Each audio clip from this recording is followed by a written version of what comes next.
welcome to Watching for a Friend, where I watch movies and shows because I love them and let you know whether it's worth watching or not. If you're new here, thank you so much for choosing me. I hope that you enjoy this video and stay till the end. And if you're returning, I really appreciate the love and support. I also hope that you enjoy this video and stay till the end. Okay, so today I'm going to be reviewing the HBO Original Series I May Destroy You, starring Michaela Coel. And she is also the writer and creator of this show, and it, I believe, is loosely based on her own experiences. And this series has been something that I've been debating actually doing a review on, just because I wouldn't recommend this series for everyone. Although I am finding that I wouldn't even say that I'm enjoying it, just because it's quite triggering. It tackles a lot of very heavy subjects, and she does it well because it is partially comedy, huge drama, lots of drama, partially comedy, but they tackle a lot of heavy subjects, in particular sexual assault, which is difficult to watch because they don't necessarily show the full sexual assault or anything like that, but you are seeing the aftermath of this character, Arabella, dealing with the idea that she's been sexually assaulted. She doesn't necessarily remember anything. Most of her memories are just quick flashes or flashbacks of the incident happening. And so we are, kind of following her through the aftermath. She does report it to the police, and an open investigation is ongoing throughout the series. So we're seeing her grappling with this idea that she doesn't quite know what happened or how far things went, and that's very concerning, and it's she feels very violated. Now, along with this sexual assault that she has experienced, there are a lot of other subjects that are tackled in this particular series. Consent is one of the things that's tackled in this series, and kind of perception of events is tackled quite a bit. They also tackle sexual assault from a male point of view, which I am very proud that they're lending real estate to a male experiencing sexual assault and the way that he is treated in society based on his story. So in this particular series, one of her best friends, Kwame, has also experienced sexual assault in some form, and he does report his complaint because he's seeing his friend Arabella's complaint being taken so seriously by the police. An investigation is being opened.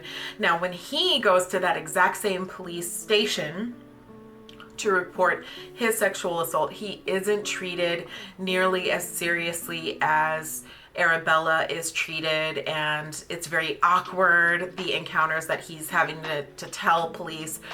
They're not necessarily believing that he's actually been sexually assaulted, and I appreciate that they are willing to go there in this series. And I think that overall, while I may not recommend this for everybody, I appreciate the subject matter and the willingness to be provocative, and I think that's what keeps me coming back week after week.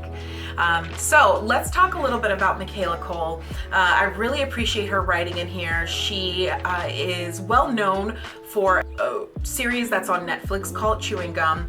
I actually have not watched Chewing Gum, but after watching this series, I am loving her acting. I really love her personality. So I am going to go back and watch Chewing Gum. It's something that I had always put on the back burner, but I'm going to prioritize that series, absolutely.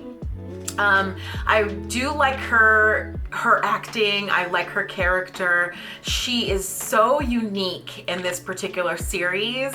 Unlike any character that you've known before, she's completely flawed, which is always refreshing to see a flawed character.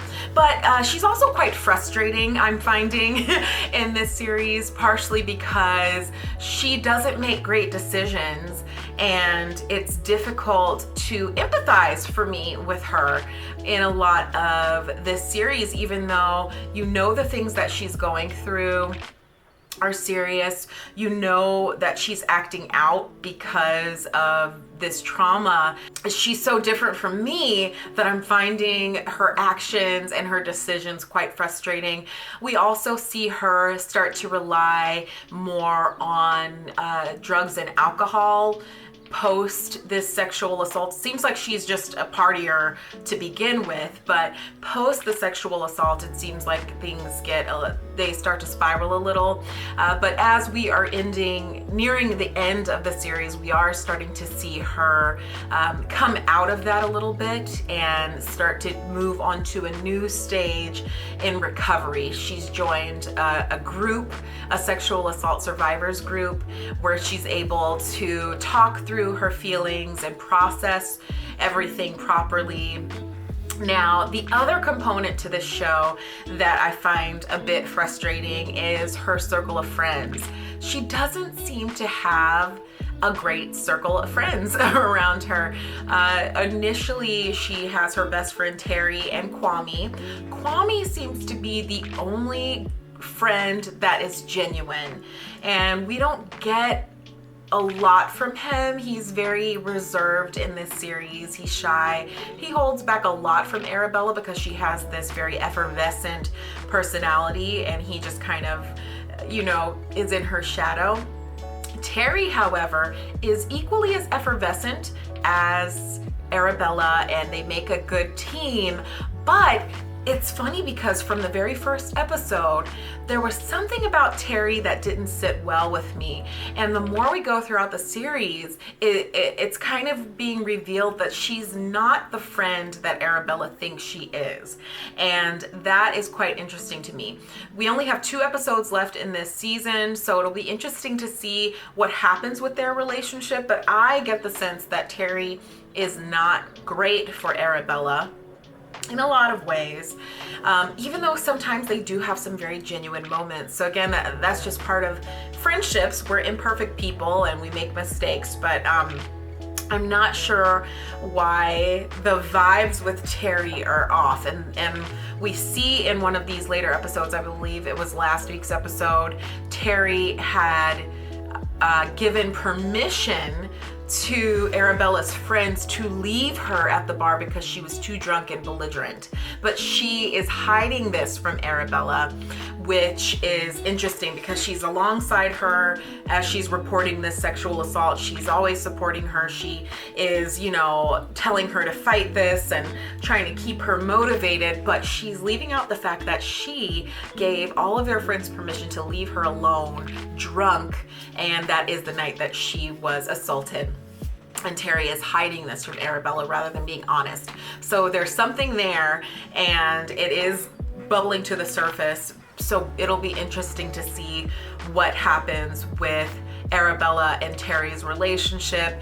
It'll be interesting to see if Kwame can continue his relationship with Arabella, with her being as irresponsible as she is and not making great decisions, and him, grappling with the fact that he's been sexually assaulted and isn't getting the same support that Arabella is, because that is really weighing on him. So the one other thing that I appreciate about this series is that it's extremely unpredictable. I do not know what to expect from episode to episode, and I like that structure. A lot of these episodes can be watched on their own.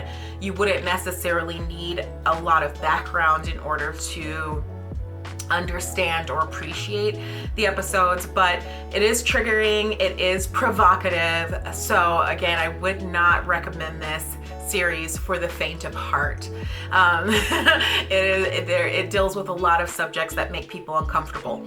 I feel uncomfortable with a lot of the episodes, and so it makes you reflect on your own internal biases. It makes you reflect on your own internalized issues, and that isn't, a lot of people aren't going to feel comfortable with that. So I can see this show not being for everyone, but this is something that I think at this point I'm ready for. I like doing kind of that internal work, and I like being, kind of having to question my own values and things based on what's happening externally. And I think that this show is very cerebral in that way. And it's interesting because as much drama and as serious as the subjects as they're tackling, Arabella, or Michaela Coel's character, manages to be very lighthearted and fun-loving throughout the process. And so there's still some comedic scenes or some odd and bizarre scenes in there. And I think that's also what keeps me coming back week over week, because there's some episodes where I'm like, ooh, do I want to keep watching this? I don't know. And then I watch it because I'm curious and because I don't know what she's got in store for me. And I do want to know what ends up happening with this investigation, with her sexual assault. If it, what comes of this? Will she ever find out who assaulted her or why? So I am kind of caught. I'm definitely watching it until the end at this point, but it's one of those shows that I wouldn't necessarily recommend to anybody unless I know them very well and I know that these things won't trigger them or make them uncomfortable. So I know that is vague. I will do a much more in-depth review once the series is over, and I will talk through all of the episodes and talk about what I liked, what I didn't like. But these are my initial thoughts of the season so far. We are 8 episodes in. We have 2 more episodes. I'm really excited to see what the season finale has in store. I'm gonna call it right now. I'm not a fan of Terry. I don't think she is good for Arabella, and I hope that Arabella ends up, finding out what's the deal with Terry. And I hope she drops her other friends and finds a group of supportive friends. And then the other thing is I hope that Kwame gets the support that he needs. I'm hoping that maybe he goes to this sexual assault survivors group that Arabella has been going to, so that he can start processing his feelings and he can start getting a better idea of how he wants to pursue justice, or if he wants to face the fact that he has been sexually assaulted. So I am very interested to see what happens, but going into the series, I really had no clue what it was about because the trailers were vague, but I do like Michaela Coel, so I wanted to check it out. So I want to let you all know this is about heavy subjects such as sexual assault, consent, perception of consent. And if those subjects, there's also coping mechanisms like drugs and alcohol abuse. So if you are at all triggered or uncomfortable with those subjects, I would not recommend this show at this time unless you are fully ready to face those things head on. Okay, well, that is my review for now. I hope that you all enjoyed this, and comment down below if you've been watching this show. Comment down below if you haven't been watching this show or if you have any interest. I'd love to get a conversation going around this. And stay tuned for my in-depth review in 2 weeks when we see this finale. Let me know if there's anything else that you'd like to see from my channel. And of course, like, comment, subscribe, and click on that notification bell if you want to see when I post next. And if you have friends, families, children, parents, anyone, aliens who you think would be interested in my channel, please share my channel, share these videos with them so that they can come join the fun and come join our conversation over here. All right, well, much love to everybody out there. I will see you next time. Bye-bye.